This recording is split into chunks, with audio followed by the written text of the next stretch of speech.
Salut et bienvenue sur Paris-en-Gomère. Ça fait un bout de temps que j'ai pas tourné de vidéo parce que j'étais en stage et puis j'ai eu une période assez chargée et pas mal de fatigue.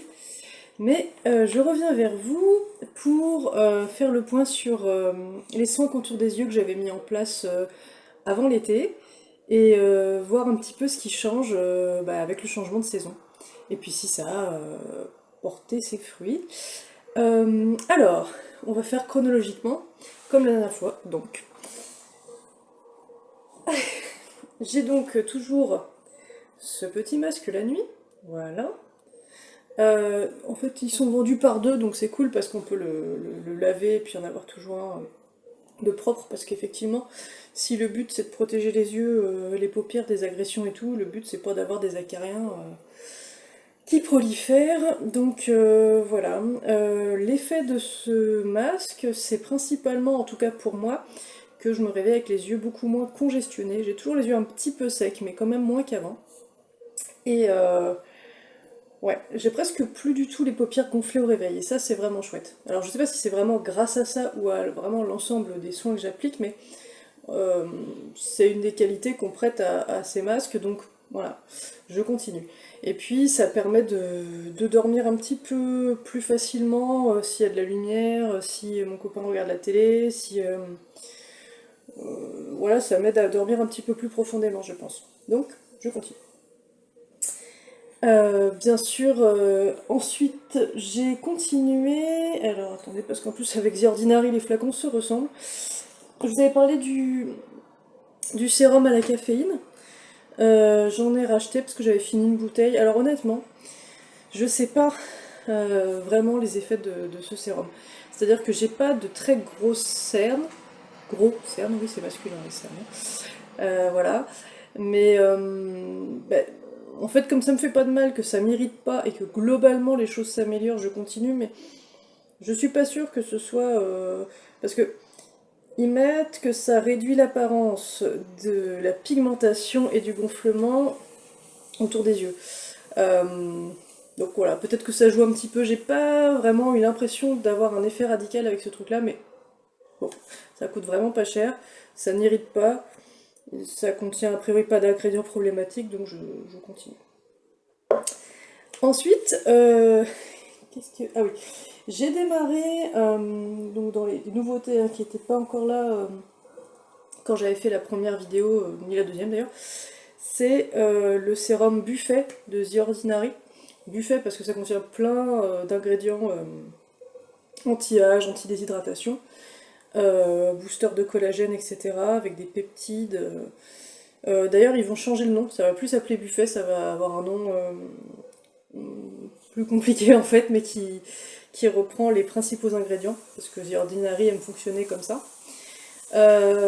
Donc ça, je peux pas encore mesurer les effets, parce que ça fait que quelques jours que je l'utilise, mais je l'utilise sur l'ensemble du visage, y compris du coup le contour des yeux, et comme c'est censé booster le collagène, bah, ça pourrait probablement m'aider, donc toujours dans ma problématique de lutter contre le relâchement des paupières. Bon, ça s'est un petit peu amélioré, depuis le printemps, mais c'est toujours pas ça, quoi, parce que c'est une zone qui se déshydrate quand même très vite, très facilement. Et malgré tout, en fin de journée, c'est la zone de mon visage qui marque un tout petit peu la déshydratation, donc des ridules, alors que le reste de mon visage, non. Donc voilà. Euh, donc pour essayer... Ah oui, j'ai terminé également le sérum EUK 134 0,1%, qui était donc un antioxydant pour lutter contre les dommages des UV. Je l'ai terminé là, je pense début octobre. Et au départ, je me disais que j'allais attendre le printemps prochain pour en reprendre. C'est vraiment super, hein, c'est-à-dire que j'ai vraiment vu que ma peau a moins souffert du soleil. J'ai eu, bon, je mets l'écran total, mais j'ai eu moins de rougeur ou de problèmes liés à la chaleur, parce que d'habitude j'ai toujours des petites rougeurs et tout en été et là non. Et du coup, je pensais que c'était pas forcément utile de le maintenir toute l'année, mais comme ça marche très bien et que j'ai recommencé à avoir quelques rougeurs récemment, je vais peut-être le reprendre. Parce qu'après tout, un antioxydant, les UV existant toute l'année, un antioxydant qui lutte contre ça, ça doit avoir son utilité toute l'année. donc je vais en recommander. Donc toujours dans l'ordre chronologique, après avoir appliqué ma crème hydratante, qui n'a pas changé par contre, j'applique une nouveauté qui est... alors ça c'est écrit tout petit, ça, puis mon packaging est quand même assez... enfin, ça ressort pas beaucoup quoi. Je sais pas si vous connaissez, c'est la marque Oléascence en Luberon. C'est une marque de cosmétiques vraiment axée sur les produits naturels qui a été faite par une pharmacienne, si je dis pas de bêtises. Et donc elle a développé des actifs issus des plantes et en gros c'est globalement des actifs issus des plantes et des huiles essentielles ou des huiles végétales. Donc là c'est surtout un actif ainsi que des huiles végétales. Et c'est un roll-on contour des yeux, donc avec une petite bille voilà, décongestionnante. Et c'est bah, gras, enfin, c'est dans de l'huile végétale de macadamia et de l'acide oléique, ouais. Je crois qu'il y a également de l'huile de tournesol et de l'huile... Je crois qu'il y a de l'huile d'avocat également. C'est trop petit en fait, j'aurais dû regarder les ingrédients avant. Mais en tout cas, ça, je l'ai depuis quelques jours également, et je l'ai pris parce que, avec le changement de saison, je vois que la sécheresse réaugmente, quoi. La déshydratation réaugmente un petit peu malgré tous mes efforts. Et c'est vraiment pas mal. Pas d'irritation, pas de rougeur, donc pour moi c'est ok pour continuer. Ça me cause pas d'eczéma, pas de... Voilà. Il n'y a pas de problème avec ma peau. Alors ça, chacun est différent, mais bon, ça a l'air d'être un bon produit. Après, c'est beaucoup trop tôt pour se rendre compte de si l'actif vraiment agit, parce que c'est quand même censé être un actif anti-âge, donc pour aider à maintenir des paupières lisses, etc. Éviter le relâchement du contour des yeux. Donc ça, bah, je pense que c'est plusieurs semaines, voire peut-être plusieurs mois d'utilisation avant de s'en rendre compte. Un peu comme pour le sérum Buffet. Mais en tout cas, c'est agréable à utiliser. Pour moi, c'est agréablement gras, puisque j'aime bien les produits un petit peu gras, hein, comme j'ai la peau très très sèche. Mais pour autant, ça laisse pas les paupières luisantes, donc en fait, je l'applique. Alors, il conseille de faire des petits massages, donc moi j'essaie de le faire pénétrer très très doucement, et je continue de toute façon mes petits massages drainants et tout, donc je l'applique en fait en faisant cette gestuelle-là. Je l'applique avec la bille en fait, mais après je le fais pénétrer avec ces gestes-là. Mais au bout de quelques minutes, on voit plus de brillance, quoi. Donc on peut se maquiller par-dessus et ça. Alors, je fais pas des maquillages très sophistiqués des yeux, hein, mais en tout cas pour moi, ça n'empêche pas mon ombre à paupières de tenir, donc ça, c'est cool. Voilà. Bah ça pareil, il faudra que je vous refasse un retour dans quelques semaines ou mois, hein, parce que pour l'instant, les vrais effets, je peux pas les mesurer. Euh, Et enfin, après avoir mis donc ma crème hydratante et ce sérum, alors, enfin je dis sérum, mais c'est pas un sérum en fait, c'est un soin qui est dans de l'huile, donc je le mets après les trucs à base d'eau et hydratant, parce que sinon ça pourrait tout simplement pas, enfin, ça va avoir un effet filmogène en fait l'huile, donc si on met un actif hydratant ou à base d'eau par-dessus, ça sert pas à grand chose, ça va plutôt l'empêcher de pénétrer. Donc c'est pour ça que je le mets en gros en avant-dernier. Et en dernier, je mets sur l'ensemble de mon visage du Squalane. Alors ça, avant je mettais la crème, enfin le baume égyptienne magique. De temps en temps j'en mets, ça dépend. Mais en fait je trouve qu'en journée, ça fait moins... Je sais pas comment dire, c'est moins gras, mais en même temps ça marche un petit peu mieux pour maintenir l'hydratation. C'est peut-être moins réparateur, je sais pas, enfin... En tout cas, le baume Egyptian Magic, je le mets plutôt le soir pour passer la nuit. Et ça, je le mets plutôt le matin pour pouvoir me maquiller par-dessus.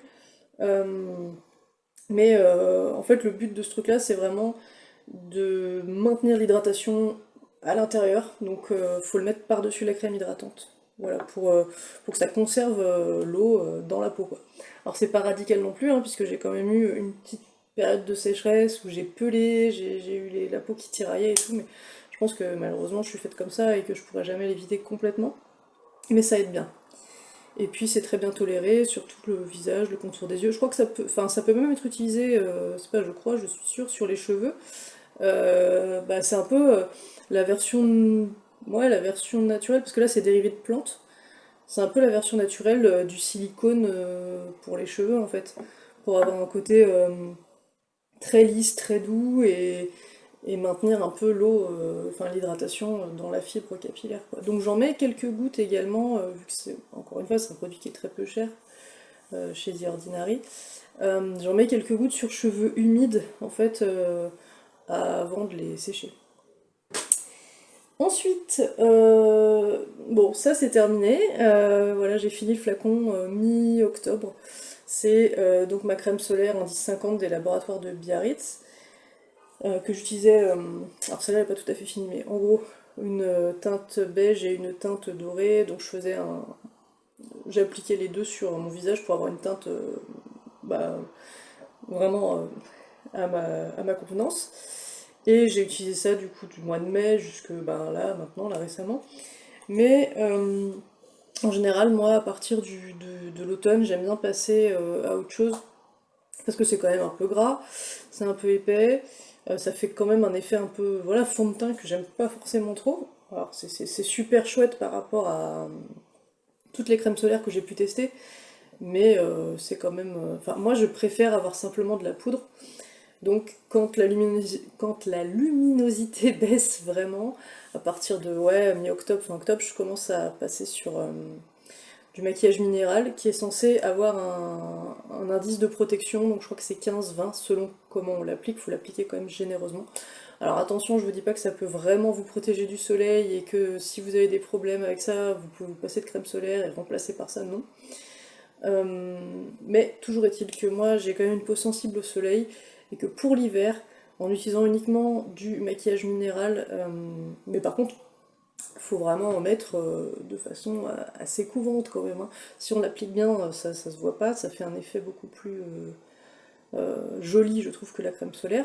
Mais en tout cas moi ça évite toute réaction que j'attribue au soleil, donc les rougeurs, les coups de chaud, euh, les petites plaques qui pèlent ou quoi. Donc je suppose que oui, ça me protège un petit peu du soleil. En tout cas, ça a l'air d'être suffisant pour moi pour l'hiver. Il faudrait vraiment que je me renseigne plus sur les indices UV. Mais bon, disons que pour l'instant, comme ça marche, à partir d'octobre, je remplace la crème solaire par ça jusqu'au mois de mai. Et après, à partir du mois de mai, je repasse sur de la crème solaire. Et j'ai presque terminé du coup ce mascara. Double Dream Mascara Suprême de chez Puro Bio, je vous en avais parlé, je vous l'avais montré, bon là je le porte, il est toujours vraiment pas mal, même si on commence à être sur la fin du tube, enfin je vois bien qu'il est un peu plus sec et tout. Mais enfin, je l'ai depuis donc 5 mois, donc, enfin moi en général les mascaras ça dure entre 4 et 6 mois quoi. Et, euh, et il est très très bien. Franchement, rien à redire, je vais racheter exactement le même parce que il coûte beaucoup moins cher que celui que j'utilisais avant de chez 100% Pur qui était autour de 25-30 euros. Alors que celui-là, je crois qu'il est. Si je dis pas de bêtises, il est à moins de 12 euros et il est vraiment top. Donc, adoptez. Voilà. Puis pour les lunettes de soleil, bah voilà, je les ai toujours dans mon sac à main. Quand il y a vraiment du soleil, je les mets. Bon, là, c'est vrai que je crois que je les ai mises quasiment tous les jours jusqu'à fin septembre. Et depuis octobre, c'est quand même moins souvent parce que c'est vrai que la luminosité est plus faible.